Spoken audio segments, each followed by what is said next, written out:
President Joe Biden campaigned on his strong union ties, but some of the policies his administration has adopted, ones he promised he'd adopt during the election, have outraged those that supported him. Biden pledged throughout his campaign that he would scrap the Keystone XL pipeline if elected, and his doing so angered trade, labor and pipefitter unions, some of whom have already lost jobs as a result. But while Biden has called for nearly all schools to reopen within the first 100 days of his presidency, his administration has sided with teachers' unions across the country, some of which have refused to revert to in-person learning despite recent studies that show it is safe if proper precautions are followed. Biden scrapped the Keystone pipeline, which would have transported crude oil from Canada's oil sands to refineries in the Midwest and Gulf Coast, via executive order on his first day in office. While environmentalists and most on the left hailed his decision, unions that had endorsed Biden and whose workers were responsible for building and maintaining the pipeline felt betrayed. Additionally, though affiliated POCs for environmental organizations and unions involved in the pipeline's construction and operation both donated overwhelmingly to Democratic candidates and liberal groups, environmental groups contributed far more to Biden's campaign.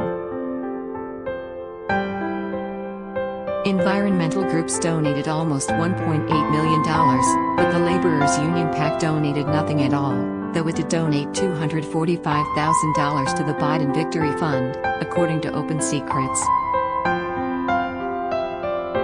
Individual members affiliated with plumber and pipe fitter unions also donated almost $24,000 in total to Biden's campaign, though the union itself did not donate anything through its PAC. Building and trade unions donated another $182,955. The Biden administration's decision to cancel the Keystone XL pipeline permit on day one of his presidency is both insulting and disappointing to the thousands of hard-working members who will lose good-paying, middle-class family-supporting jobs, said Terry O'Sullivan, the general president of the Laborers International Union of North America. By blocking this 100% union project, and pandering to environmental extremists, 1,000 union jobs will immediately vanish and 10,000 additional jobs will be foregone, he added. Miles of unused pipe, prepared for the proposed Keystone XL pipeline, sit in a lot on October 14, 2014 outside Gascoyne, North Dakota.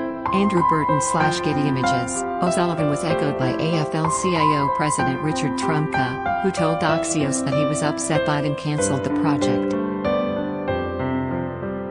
He said that replacing fossil fuel-related jobs with environmentally sound ones was easier said than done. The Laborers International was right, Trumka said, adding that he hoped Biden would take time to consider the possible harm his decisions could inflict on union workers when making future policy decisions. If you destroy 100 jobs in Greene County, Pennsylvania, where I grew up, and you create 100 jobs in California, it doesn't do those families much good, Trumka said. If you're looking at a pipeline and you're saying we're going to put it down, now what are you going to do? Create the same good-paying jobs in that area? While individuals affiliated with the AFL-CIO donated over $37,000 to Biden's campaign, the organization itself and its PAC did not donate anything, according to Open Secrets. But unlike Biden swiftly acting with regards to the Keystone pipeline, his administration has taken a more tepid approach regarding the reopening of schools, even as more and more studies show that it can be safe to do so. A Centers for Disease Control and Prevention study released January 27 showed that coronavirus transmission was lower in the Wisconsin school studied than the surrounding community. An accompanying report said there was little evidence that in-person learning contributed to community transmission.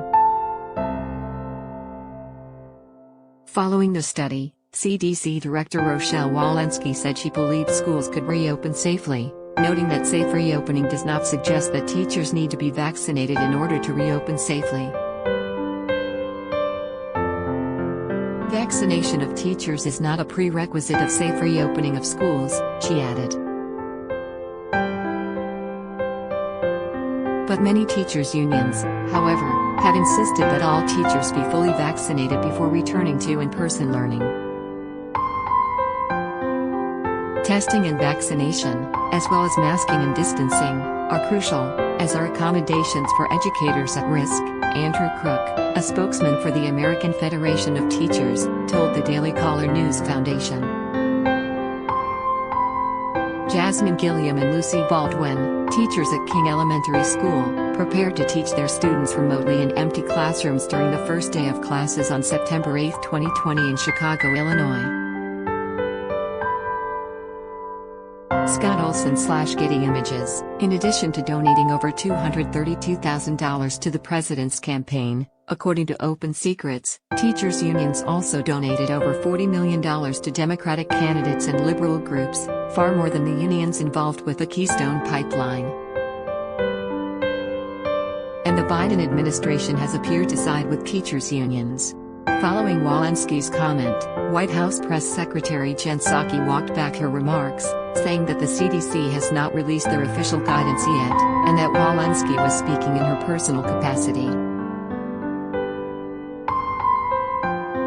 "I'll give you a word, money," said Biden Chief of Staff Ron Klain when asked why schools remained closed despite the increasing evidence that they can reopen safely. President Biden sent a plan to Congress to make sure the majority of schools can be open within 100 days. But when CNN anchor Erin Burnett pushed back, saying that studies are showing that the transmission is just not happening and that teachers' unions had reversed course last minute, Klain again placed the blame on schools, not the unions themselves.